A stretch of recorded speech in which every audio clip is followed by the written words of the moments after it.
नमस्ते। मुझे इस कार्यक्रम में आमंत्रित करने के लिए धन्यवाद। मैं बहुत उत्साहित हूँ कि मैं आज यहाँ उपस्थित हूँ। Projection of physical skills. मेरा नाम आशा है। To start working with my first patient. जी हाँ, आपने बिल्कुल सही देखा। आज हम भारत के न्यूज़ चैनल के इतिहास में पहली बार एक रोबोट का इंटरव्यू दिखाएंगे।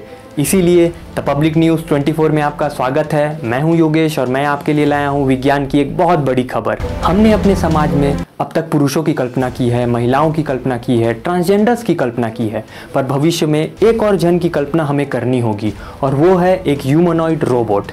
अगर आपको इस बात पे ज़रा भी संदेह है तो आपको बता दूं कि न्यूजीलैंड का एक रोबोट सैम तो पॉलिटिशियन तक है और सोफिया नामक रोबोट तो सऊदी अरब की नागरिक भी है।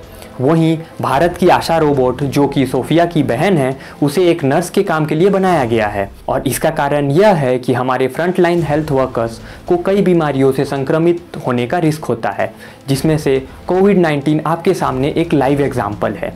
आज हम आपको भारत की ह्यूमनॉइड रोबोट आशा से मिलवाएंगे।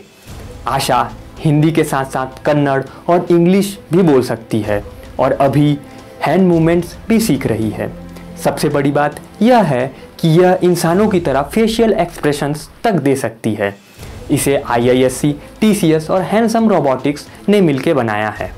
आज हम रोबोटिक्स और आर्टिफिशियल इंटेलिजेंस को मिलाकर इस चमत्कार को करने वाले प्रोफेसर भारद्वाज अमृतुर सर और उनकी टीम से भी मिलकर रोबोटिक्स और इस प्रोजेक्ट के बारे में डिटेल में जानेंगे।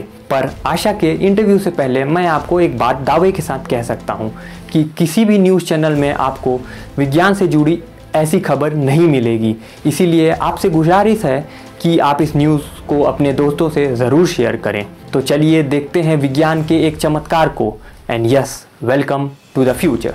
द पब्लिक न्यूज़ 24 में आपका स्वागत है और मेरे साथ है आज नर्स आशा और आज आशा के बारे में आशा से ही जानते हैं। तो चलिए। नमस्कार, नन्ना ಹೆಸರು आशा। कन्नड़ा बिट्टू नंगे हिंदी अली माताडक्कुनु बरकते। मेरा नाम आशा है। मैं यहाँ रॉबर्ट बॉश सेंटर से जुड़े हुए 8 पाक की पहली सदस्य हूँ।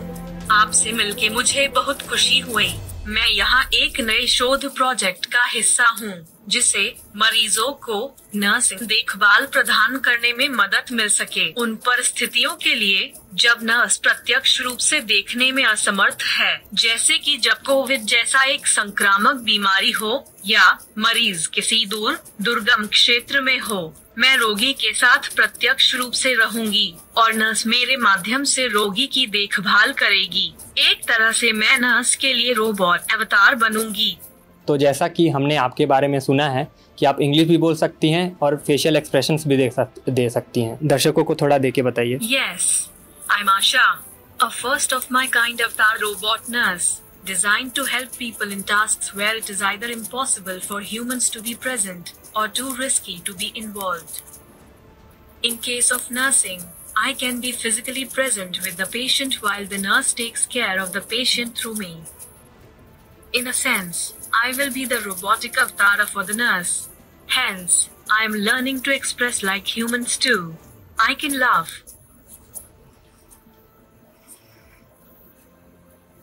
I can smile. I can get worried. Right now I am working with researchers from IISc, TCS, Hanson Robotics and ARTPAC to get better. Hopefully soon, a nurse in India could not only take care of patients here in India, but also in Japan, America or Europe, anywhere, anytime for any number of patients, without losing her human touch. In fact, this could result in a lot more job opportunities for millions, whose skills can be applied anywhere across the world. ARTPAC has an ambitious vision, AI and robots in service of humankind, and I believe in it. I want to be a useful contributor in the greater cause of humankind. I hope that a year from now, I will be ready to start working with my first patient. Indu Nannu इल्लिगे तंदिद्दीके धन्यवाद। आशा करती हूँ कि आप और मैं इस दुनिया को रहने के लिए एक बेहतर जगह बना सकें। धन्यवाद। वेयर मास्क, सुरक्षित वागिरी। तो जैसा कि आप देख सकते हैं कि मैं आशा के बगल में बिना मास्क के खड़ा हूँ, तो इसी तरह जो हमारे फ्रंट लाइन हेल्थ वर्कर्स हैं, जो अभी जिनकी जान रिस्क पे है, वो लोग के लिए आशा बहुत बड़ी अवतार होगी. So today with us is Bhardwaj Amritur sir, and he is the chairman of Robert Bosch Center for Cyber Physical System. So welcome sir, and I also want to tell all our viewers that the man sitting right next to me is a graduate in computer science from IIT Bombay, and then he did his MS and PhD from Stanford University. And I want to ask that what is the need of such robots, having such robots? See, what we want to actually enable is projection of physical skills across space. So now, for example, with technologies like Zoom, WebEx, Microsoft Teams, WhatsApp, we can have a conversation, right? And in fact, not just conversation, we can actually, you know, there could be a teacher who can teach something to a student. So the information which you get through these technologies is of great value. You can provide services. So a teacher can teach, advisor can advise, etc. What is the next step in this kind of a technology? So one of the interesting directions to take it further is, imagine that there is a plumber, and the plumber, you don't just talk to the plumber over Zoom and get his advice or her advice on how to fix a broken leak. What if you had a little robotic device and the plumber can, using that robotic device, help fix the leak in your house? Maybe a tailor can help stitch a cloth. The tailor sits here in Bihar and the tailoring is actually done by machines which is out in the US. Let us say there is a nurse sitting in Kerala who takes care of a patient in Kolkata through a robotic nurse. These are all examples where the device is beyond just a cell phone. A cell phone or a computer is static. We are talking of a walking, moving computer, which is basically a robot, which can do physical things. It can move an object. It can open a medicine bottle and give a pill to a patient. And or it can actually cook something. All of this we want to enable with the help of a human operator or a human control who actually supervises, manages, controls the robot. So this is actually something where what we are seeing and what we want to do is to think of this robotic equipment as a tool, an additional tool which allows a human to deliver their skills, their services. It will not replace a human, but it will augment the human's capability to deliver skills. So hopefully with this, we see opportunity for more jobs to get created, and really spreading the jobs more equitably, because now I don't have to be sitting and coming to an urban area to get work. Sitting where I am with this kind of a technology, if it matures, a person can deliver skills from wherever they are sitting. So I think it can have a profound change and profound impact on the overall economy of the country, and really allow for delivery of these kinds of skills and services in a more equitable way, and enable more people to participate in this. So that is the Asha we have with this technology. If you talk specifically of Asha, what capabilities she is having now and what is planned that she will have in the future? Asha right now has, it's kind of a very interesting, unique robot. Actually, the hardware and some of the low-level software has been developed by this company called Hanson Robotics. And they have created the series of robots, humanoid robots. And the most famous of that series is Sophia. I think that was their first robot. So when we got to know, we said, okay, we would like to have a sister of Sophia called Asha. So because we want to have Asha essentially deliver nursing care, and we want to see how to make it deliver nursing care. So if you look at the capabilities of Asha, it has the unique feature of Asha is its ability to express emotions in the face. And that is because of a proprietary technology this company has developed. which allows you to kind of and the material to create like a skin, and then it allows it to deliver and kind of express emotions. And then it has, of course, 2 arms, and it can move its head. And then there is some software to actually allow for controlling all of this. So that are the current capabilities. But Asha itself currently doesn't have the intelligence to do anything more. And that is where the work which we are doing in ISC in collaboration with TCS is really, we are looking to endue it with more interesting capabilities so that it actually becomes usable. For example, Indic language translation, right? You speak in Malayalam and Asha speaks in Bengali. So it kind of translates. The person here, if I want Asha to actually open a medicine bottle and give a pill, the person here does that and shows how to do it, maybe using a glove and VR headset, and out there Asha does that. So these are new capabilities which are not there, which we are developing. And how to do it in a safe, robust way is one of the challenges which we are looking at. So sir, like Sophia is there, she's having a citizenship, a citizenship of I think particular country. Will Asha will also get?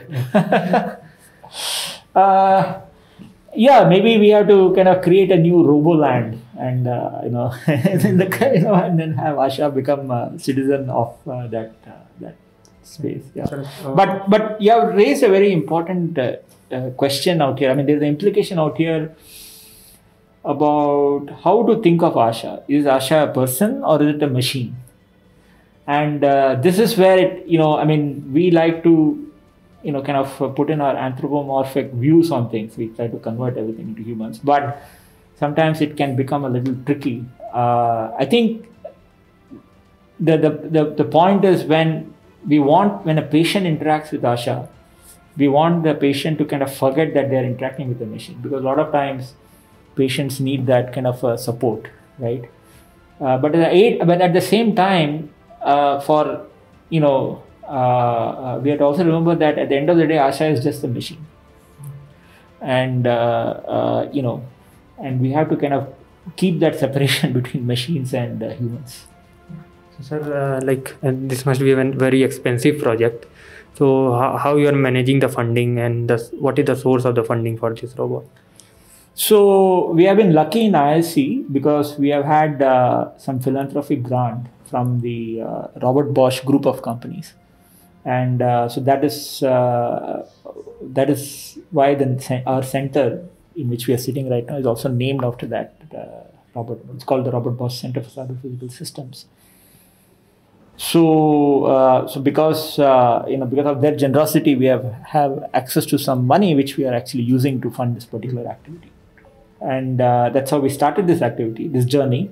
Now the Department of Science and Technology and Government of Karnataka have come together to fund ISC and to create a new entity which we are calling ART Park, AI and Robotics Technologies Park. So we expect to kind of support additional funding requirements for this Asha and project through this additional funding from the government. Okay. So, sir, what there must be many challenges, while making this humanoid robot. So, what are some of the challenges that you are facing? See, one very practical challenge is the frailty of the hardware and the lack of capability in the hardware. So, if you see, if you really dig down to the details, right, the kind of thing a human child can do, it is still very difficult for a robotic entity to do from the point of view of the hardware. I mean, the degrees of freedom we have in our fingers, the flexibility, the dexterity, the precise, all that is kind of still missing in these robots. So that is a big limitation, right? I mean, if I want this robot to do certain fine tasks, like, kind of putting a thread through a needle, I think that is going to be a pretty tough task. So that is certainly a limitation right now. and the part of that limitation is also, in general, in our country, we have not been very good with hardware, right? Developing hardware. Our ecosystem is not very good. So if something goes wrong, then we have to wait to import the part. So these are practical challenges, which is important for robotics ecosystem and robotics research. So that aspect is there. But of course, there are a lot of technical challenges, as I mentioned. Having this robot safely work with a human, how do you guarantee that, right? When it's taking care of a patient, it should not cause more injury or damage to the patient. Being able to interact in a natural way with the patient, that means understanding the language or being able to translate language, that is another important aspect.